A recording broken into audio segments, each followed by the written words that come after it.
Pero bago tayo magpatuloy ay pakilike ang ating video. Ganon din ang subscribe button, pati na rin ang bell icon para lagi kayong updated sa mga parating ko pang mga uploads.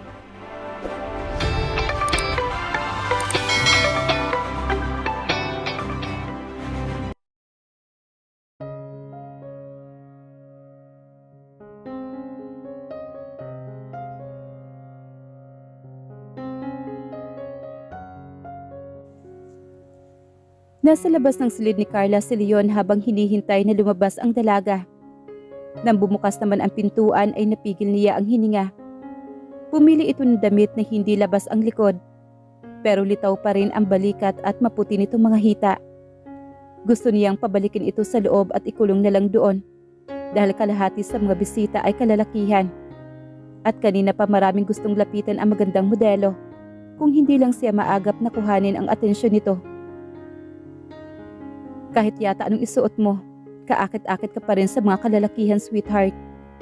Why do you have to be so beautiful? Ikaw lang kanya mag-isip, Leon. Lahat naman ng babaeng nakakasalamuha mo, hinuhubaran mo ng tingin. Pairap nitong wika sa kanya. Simula nang umuwi ito ay lagi nang ginagawa kung hindi ang sungitan siya, at hindi naman niya ito masisisi kung bakit. Ganyan ba ang tingin mo sa akin? It does matter what I think of you. Anyway, nariyan na ang mami at daddy mo. Puntahan mo muna dahil pupuntahan ko na rin si Fonse. Utos nito na nauna na naglakad. Wala sa nagawa kung hindi ang tanawin na lang ito pagdating sa hardin. Puro kalalakihan din ang kausap nito ngayon dahil mga kabarkada ni Fonse at Red ang naroroon. Maya-maya pa ay nasa gitna na ito nakasayaw ang isang lalaking kausap. Kumusta ang planta, Leon? Tanong naman ng papa niya na nahuli siyang nakatingin kay Carla. Inubos niya ang alak na nasa kupitan niya bago siya sumagot. Dadating bukas sa mga bagong tangke, papa. Pinaiimbestigahan ko na rin kung sino sa mga empleyado ang sumisira sa mga makina. May palagay akong isa sa mga tauhan ang galing sa ibang kumpanya at pumasok lang sa atin para sirain ang produksyon. At sino naman kaya ang gagawa niyon? Kalaban natin sa negosyo, papa. May nakarating sa aking balita na agresibo ngayon ang Tantoco Distillery na ibalik sa dating estado ang kumpanya nila. Tantoco? Lumitaw ang gatla sa noo ng ama. Alam ba ni Rafael ang balitang ito? Hindi ko pa nadidiscuss sa kanya, papa. Abala lang ako sa ibang bagay. At sana hindi sa babae, Leon. Of course not, papa. Bagamat ang sumagi sa isip niya ay si Carla, wala na siyang ginawa kung hindi isipin ang babaeng na yun ay abot langit ang inis sa kanya. Dito ka sa mga Sullivan nakatira. Hindi ko gustong mabalitaan na binibigyan mo sila ng sakit ng ulo. Marahan lang siyang tumango sa kamuling kumuha ng alak sa umiikot na waiter. Dumako ang tingin niya kay Carla na ngayon ay kasayaw na si Mikael. Napamura naman siya sa kanyang isipan. Kaysa umakyat ang dugo sa ulo niya, sa inis ay nagpaalam siya sa ama na pupunta sandali sa silid niya. Paakyat siya sa hagdanan na maulinigan na kausap ni Uncle Rafael niya, ang asawa nitong si Cassandra. Napapayag ko na si Carla na hindi na bumalik sa Paris, Rafael. Siguro naman titigilan mo na ang pakikipagkasundo sa mga Alonte na ikasal ang anak mo kay Leon. You did? Sigurado kang hindi na siya aalis? Oo, kahit si Papa ay tuwang-tuwa. Dahil nagsabi ang anak mo na itutuloy na lang ang pag-aaral para matapos na niya ang kanyang kolehiyo. Tumupad ako sa usapan ni Rafael. Kailangan mo ring tumupad sa pangako mo. Narinig niya ang mahinang pagtawa naman ng Uncle Rafael niya. Ano bang ikinaayaw mo kay Leon? He is a good man, Cassandra. Masyadong malikot sa babae. Dala lang ng kabataan, pagtatanggol naman ni Rafael. Agwas men are faithful, love. Sa tingin mo ba'y papayag akong maagrabyado ang kaisa-isa kong prinsesa? Maghahalo ang balat sa tinalupan kapag pinaiyak niya ang anak natin. Basta, hayaan mong ituloy ni Carla ang pag-aaral niya at gawin niya kung ano ang gusto niyang gawin. Basta nandito siya sa La Union. Let her meet other men, date a few. Hayaan mo siyang pumili ng lalaking mapupusuan niya. Okay. Kailan ba ako nanalo sa'yo, misis ko? Malalim na bumuntong hininga ang pinakawalan ni Leon Saka maingat na umakyat sa hagdan para hindi makalikha ng ingay. Pumasok siya sa ipinagamit na silid sa kanya ni Carlos. Hindi niya sinindihan ang ilaw para walang makapansin sa kanya sa gilid ng balkonahe. Mula roon ay tanaw niya ang mga bisita sa ibaba na nagkakasiyahan. Tanaw niya rin ang kinaroroonan ni Carla. Ngayon nakausap pa rin si Micaela sa isang sulok. Naninibog ho ang dibdib niya dahil bukod sa ibang lalaki na ang pinaglalaanan ng dalaga ngayon, sadya pa siyang iniiwasan nito. Hindi naman niya ito masisisi. Puro kagaspangan ng ugali ang ipinakita niya noon kay Carla. Muli niyang inalala ang dahilan kung bakit siya napadpad sa La Union at kung bakit pilit niyang iniiwasan ang dalaga kahit ang totoo ay may atraksyon siyang nararamdaman noon pa man. You will never see that girl again, Leon. Muntik ka na maakusahan ng corruption of minor sa ginawa mo. Galit na galit ang Daddy Bernard niya pag-uwi niya ng bahay. Dinala siya sa presento dahil na-set up siya ng mga kaibigan. Pagkatapos ng final exam nila, ay nagkayayaan sila sa Zen Club. Wala siyang idea na purong minor de edad ang nakakasama nila sa inuman. 15 and 16 years old. Pero kung uminom ay daig pa yata ang mga tumador sa kanto. Hindi rin niya nakita na nilagyan ng party drugs ang inumin niya. Makalipas lang ang ilang minuto ay tila nakaramdam na siya ng kahit na ano. At dahil game naman ang mga babaeng yon, akala niya ay okay lang. 2:00 na madaling araw ay nagkayayaan pa sila sa labas ng club. Sa bahay ng isang kaibigan sila tumuloy kasama pa ang mga babae. Doon ay nagalaw niya ang isa sa mga ito. That was his first. At dala ng pagiging mapusok, hindi na siya nag-isip kung ano ang magiging bunga niyon. Dumaan ang ilang linggo. Nakatapos siya ng kolehiyo. Pero isang araw lang pagkatapos ng graduation ceremony nila, dinampot siya ng mga pulis dahil sa salang panggagahasa sa babae. Nabuntis ang babaeng nagalaw niya at nanganib ang buhay dahil nagtangka ding magpalaglag. Milyon ang binayaran ng daddy niya para mapatahimik ang mga ito na magsalita sa media. Sa huli ay nalaman nilang hindi naman siya ang nakabuntis dito dahil may kasintahan ang batang babae. Pero ang insidenteng iyon ay nagbigay ng trauma sa lahat ng pamilya niya. Halos himatayin ang mami niya sa sama ng loob dahil sa pangyayaring iyon. Siya na ang nagdesisyong lumayo, nangako siyang hindi na mauulit ang pangyayaring iyon. Simula ng araw na iyon ay hindi na siya nagbigay ng atensyon sa mas batang edad sa kanya. Mas mature ang babae, mas safe, at wala naman siyang pinasok na relasyon. Kailangang malinaw sa kanya at sa babaeng kasama kung hanggang saan lang ang kaya niyang ibigay. Until ang 16 years old with mesmerizing eyes and cherry lips haunted him in his sleep. At mahirap pa, nagpakita ng interes sa kanya ang batang iyon. Kailangan niyang ipakita ang kagaspangan ng ugali niya para ilayo ang sarili na mahulog ang loob dito. She was too young and so innocent. Inubos niya ulit ang laman ng alak, saka tinapunan ng tingin kung nasaan si Carla. Kung sino-sinong lalaki ang gustong makipagkilala sa dalaga. Nahahati siya sa kagustuhang ilapit ang sarili dito at subukan kayang niyang ibalik ang damdamin sa kanya o kaya naman ang iwasan na lang ito dahil hindi rin naman siya karapat-dapat kay Carla. Hindi rin naman siya sigurado at hindi rin naman siya gusto nito dahil na rin sa ipinapakita niyang wala siyang kaseryosuhan pagdating sa pakikipagrelasyon. Bakit nandito ka sa dilim, anak? Tinig ng ina niya ang nasa likod. May iniisip lang ako, ma'am.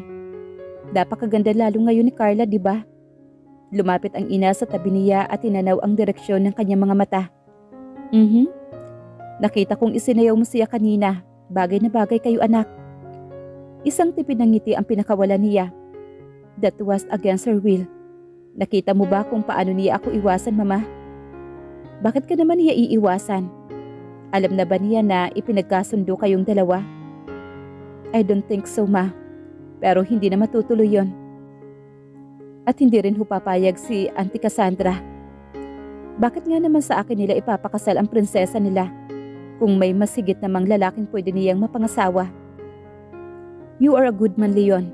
Kung hindi man matutuloy ang kasunduan ng daddy mo at ni Rafael, karapat dapat ka pa rin kay Carla. Kahit hindi mo sabihin sa akin, Alam kong may pagtingin ka pa rin sa kanya. What are you talking about, Mama? Lumingon siya sa ina sa kanaglabas ng pilit ng ngiti rito.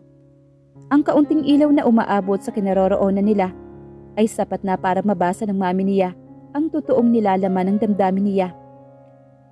Hindi mo maikakaila sa akin ang nararamdaman mo para kay Carla, Leon. Nakita ko ang lungkot sa mga mata mo nang umalis siya papuntang Maynila. Ngayon ay hindi mo maiaalis ang tingin mo sa kanya. Nakulang na lang ikulong mo siya sa mga bisig mo. Huwag lang siyang mahawakan ng iba. You're good at analyzing things, but you are wrong this time. Pagsisinungaling niya sa kanyang ina. You can deny all you want, Leon. Pero hindi mo maikakaila sa sarili mo ang totoo. Bumaba ka na at samahan ang daddy mo. Susunod na ako, Mami. Iimpake lang ho ang mga gamit ko. Pinaaalis ka na ng mga Sullivan? No. Sagot niya kasabay ng pag-iling. Pero kung hindi na matutuloy ang kasunduan sa amin ni Carla, ay wala na ring dahilan para manatili ako rito. Bumabara sa lalamunan niya ang namumuong sakit sa dibdib. Matapos niyang marinig ang pag-uusap ni Rafael at Cassandra. Kanina ay nahihiya na siyang manatili sa bahay ng mga ito. Pumasok siya sa silid at nagsimulang ayusin ang mga gamit. Hindi niya alam kung paano magpapaalam kay Carlos na siyang mapilit na patirahin siya dito. Napamahal na rin sa kanya kahit ang mga kapatid ni Carla. Pagbaba ni Leon ay nakasalubong niya sa hagdanan ang ama ni Carla. Leon, kanina pa kita hinahanap. Nariyan na si Mr. Capistrano. Si Mr. Capistrano ang may-ari ng malawak na lupain na gusto niyang bilhin. Bago pa dumating si Carla, ay may mga plano na siya. Pupuntahan ko na ho siya, Uncle. May problema ba? Hindi sinasadyang nadako ang mga mata na pumasok sa kabahayan. Kasama ni Carla si Mikael at masayang nagkukwentuhan ang dalawa. Anumang pinaghili ng dibdib niya ay pinilit niyang ibaon para huwag mahalata ni Rafael Sullivan. Wala naman ho, Uncle, pero sasamantalahin ko na ho ang pagkakataon na ito para magpaalam. Magpaalam saan? Mas makakabuti ho siguro kung hindi na ako dito. Nonsense. You are a part of this house already. Tinapik nito ang balikat niya. Pero Uncle, napakalaki ng bahay para manirahan ka pa sa ibang lugar. Isa pa, mas panatag ang mami at daddy mo na nasusubaybayan kita rito. Thought you are not a young boy anymore. Your parents wants to make sure you are safe. Hindi matatapos ang pag-alala nila. Kahit pa tumungtong ka na ng 50. Ganoon din naman ako kay Carla. Kaya hindi ko maipaliwanag ang saya ko ngayong nagdesisyon siyang manatili na dito sa La Union. Hindi na ho siya aalis? Kaswal niyang tanong dito. Hindi niya gustong ipaalam na narinig niya ang pag-uusap nito at ng asawa. Babalik daw siya sa pag-aaral. So you see, hindi na ho matutuloy ang kasunduan. Pagtutuloy niya sa sasabihin nito, marahan namang tumango si Rafael. Ikaw pa rin ang gusto ko para sa anak ko. Napigil niya ang hininga sa sinabi nito. Kalahati ng pag-aalinlangan niya ay nawala. Tiyak niyang alam naman nito ang lahat ng pinagdaanan niya at kung bakit siya napadpad sa La Union. Malaking bagay sa kanya na marinig na may tiwala sa kanya si Rafael Sullivan. Uncle, pero kailangan mong ipanalo ang puso ng anak ko. Sa kung ano ang kaya mong gawin. Iyon ay kung gusto mo pang pakasalan ang anak ko. Gusto magbara ng lalamunan niya sa emosyon.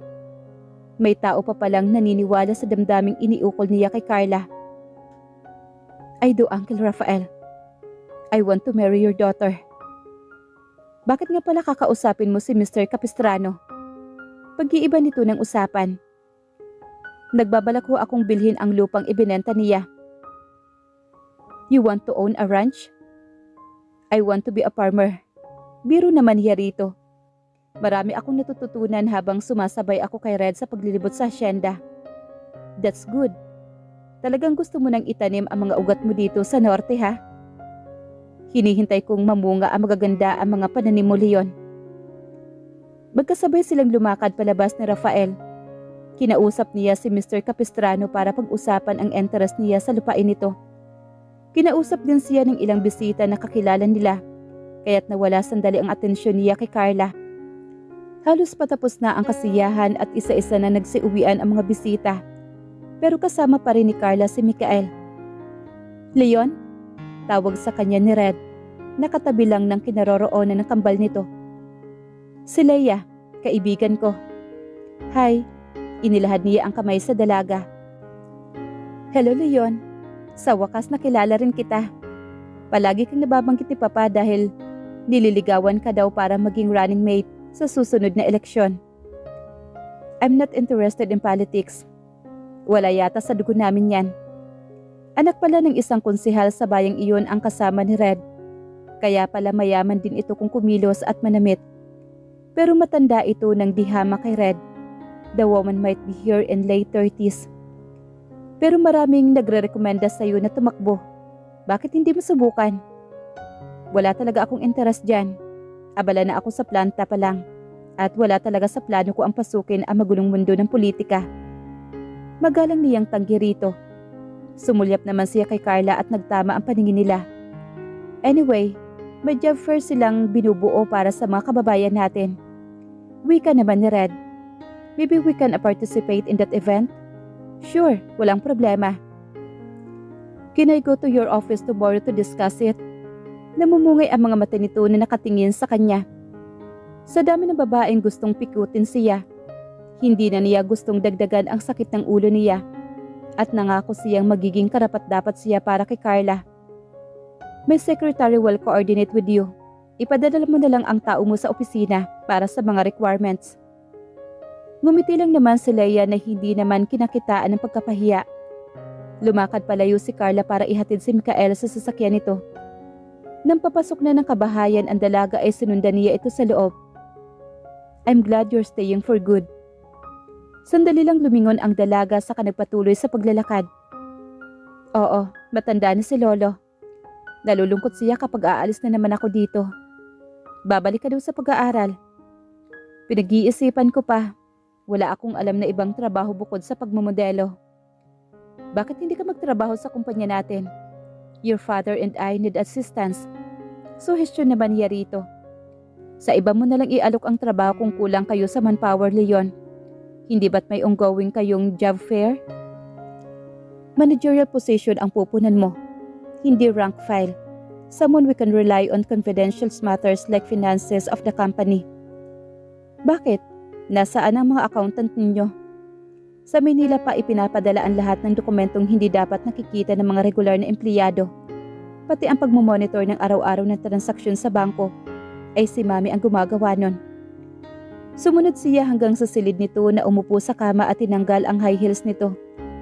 "Tatapusin ko pa nga ang pag-aaral ko, hindi ba? You don't need to work full-time. Kahit 3 oras lang sa isang araw ang ilaan mo. Malaking tulong na sa papa mo kung papasok ka sa opisina niya araw-araw. Besides, the company is a partnership between you and father and mine.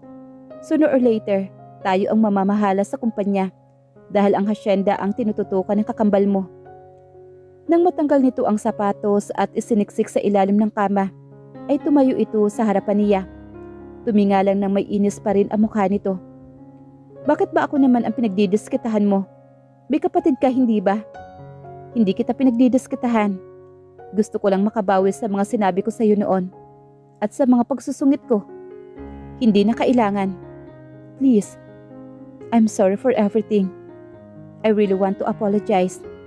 I had my reasons why I behaved that way." "May rason ka naman pala. Bakit kailangan mong humingi ng paumanhin?" "Dahil mali ako. And now, I have the chance to correct that mistake and ask for forgiveness." "Anong kinalaman nun sa trabahong gusto mong ipagawa sa akin?" Mataray pa rin nitong tanong.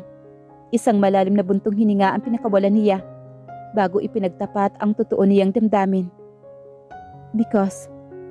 "Anong ginagawa mo sa silid ni Carla?" Tanong naman ni Cassandra na biglang pumasok at mabungaran siya roon. "I'm sorry ho, auntie. Inalok ko lang ho si Carla na magtrabaho sa opisina." "Anong trabaho?" "Gusto ko ho sanang magkaroon ng hiwalay na accounting system sa distilleria at hindi na nakadepende pa sa head office ng Maynila." Tatapusin muna ni Carla ang pag-aaral niya, Leon. Marahan siyang tumango bilang pagsang-ayon. Naiintindihan ko ho. At hindi ko gustong pumapasok ka dito sa silid ng anak ko. Ipagpaumanhin ho ninyo, hindi na ho mauulit. Pag-iisipan ko pa, Leon. Nagsalita naman si Carla bago siya tuluyang makalabas ng pintuan. Kakausapin ko muna si Papa. Salamat. Isang tipid ng ngiti ang pinakawalan niya. Nang sandaling lumingon, umaasa siyang positibo ang sagot ng dalaga para mabigyan siya ng pagkakataon na maitama ang pagkakamali niya noon dito.